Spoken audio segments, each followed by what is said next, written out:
आपको लगता है कि यार मैं तो फादर कैसे बन पाऊंगा, मेरे को बच्चे कैसे हो पाएंगे, मेरा तो व्रिय ही गाढ़ा नहीं है। कई बार अगर इन ग्रंथियों में इन्फेक्शन हो गया है तो उससे काफी ज्यादा द्रव्य निकलता है, जिसकी वजह से व्रिय के पतला या गाढ़ा होने की वजह से हमारे शुक्राणु पे यूजुअली 95%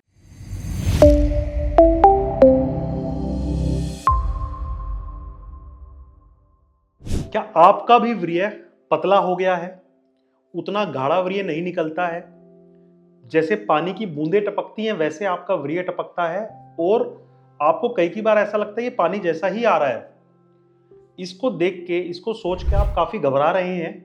आपको लगता है कि यार मैं तो फादर कैसे बन पाऊंगा, मेरे को बच्चे कैसे हो पाएंगे, मेरा तो व्रिय ही गाढ़ा नहीं है। तो इस चीज के बारे में आज हम बात करेंगे कि व्रिय पतला क्यों हो जाता है, क्या प्रमुख कारण होते हैं इस चीज के, इसको हम वापस गाढ़ा कैसे कर सकते हैं और कब इसमें डरने की आवश्यकता होती है या कब ट्रीटमेंट लेने के लिए जरूरत पड़ती है। नमस्कार, मेरा नाम है डॉक्टर दीपांशु गुप्ता। मैं सीनियर एंड्रोलॉजिस्ट हूं द अल्फा मेल के साथ। चलिए आज हम बात करते हैं कि व्रिय पतला क्यों हो जाता है। सबसे पहले हमें यह समझना होगा कि व्रिय बनता कैसे है, सीमन बनता कैसे है। देखिए, सीमन के दो हिस्से होते हैं। एक होता है स्पर्म, जिन्हें हम शुक्राणु बोलते हैं हिंदी में, और दूसरा होता है सेमिनल फ्लूइड, जिसे हम शुक्राणु का द्रव्य भी बोल सकते हैं। ये क्या होता है? शुक्राणु तो आप जानते हैं, यही आगे चल के हमारे बच्चों को बनाते हैं, लेकिन इस शुक्राणु को महिला के अंगों तक पहुंचाने के लिए कुछ द्रव्य की, कुछ लिक्विड की आवश्यकता होती है, जो कि इस स्पर्म को पोषण देगा। स्पर्म इसमें तैर करके महिला के वजाइना तक जाएगा, तो इसे हम बोलते हैं सेमिनल फ्लूइड।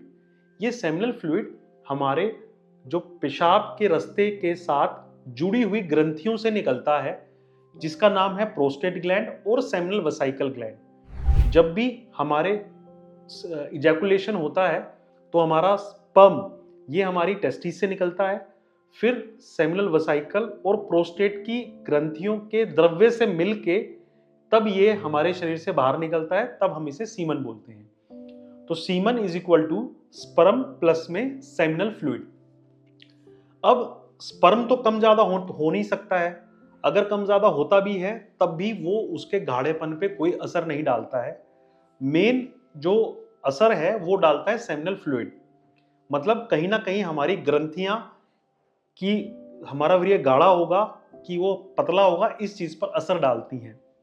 अब हम बात करते हैं कौन से ऐसे कॉमन कारण हैं, कौन से ऐसे आम कारण हैं जिसकी वजह से सीमन जो है हमारा पतला हो जाता है।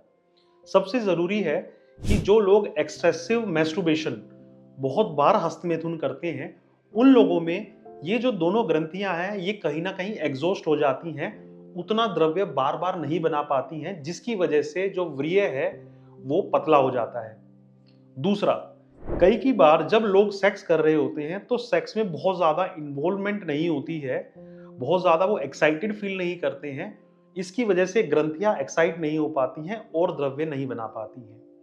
तीसरा, अगर कोई पेशेंट जिन्हें प्रीमैच्योर इजैकुलेशन की समस्या है, तो जब तक ये ग्रंथियां द्रव्य बनाएंगी तब तक वो सीमन खारिज हो चुका होता है, वो निकल चुका होता है। उस कंडीशन में भी ये जो व्रिय है ये पतला निकल कर आता है।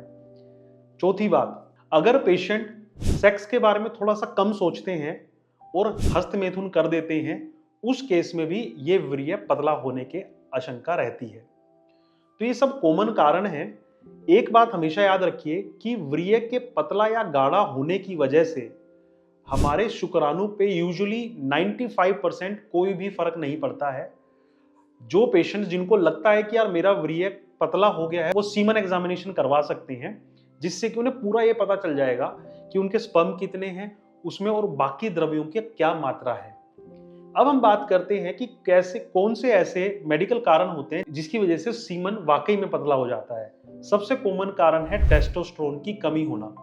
टेस्टोस्टेरोन की अगर कमी होगी तो वो हमारी इन ग्रंथियों को एक्टिवेट नहीं कर पाएगा, जिसकी वजह से सीमन पतला होगा।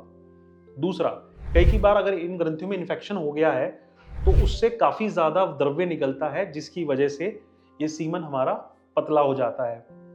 कुछ पेशेंट्स में नील स्पर्म होने की वजह से भी ये द्रव्य कम निकलता है और जिसकी वजह से ये इसकी मात्रा कम हो सकती है। चौथी चीज है, अगर हमारी ये ग्रंथियां कहीं ना कहीं ब्लॉक्ड हैं, कहीं ना कहीं बंद हैं, जिसे हम इजैकुलेटरी डक्ट ऑब्स्ट्रक्शन भी बोलते हैं, उस केस में भी ये द्रव्य कम निकल सकता है। तो ये कुछ मेडिकल कारण हैं जिसकी वजह से द्रव्य की कमी हो सकती है, सीमन पतला हो सकता है। अगर आपका भी सीमन पतला आ रहा है, आप उसको गाढ़ा करने की कोशिश करने की बजाय अपना एक सीमन एनालिसिस करवा लें, जिससे कि आपको पूरा आइडिया लग जाएगा कि ये क्यों कम हो रहा है। ऐसी और वीडियोस के लिए हमारे यूट्यूब चैनल को सब्सक्राइब करें, हमें फॉलो करें द अल्फा मेल के साथ।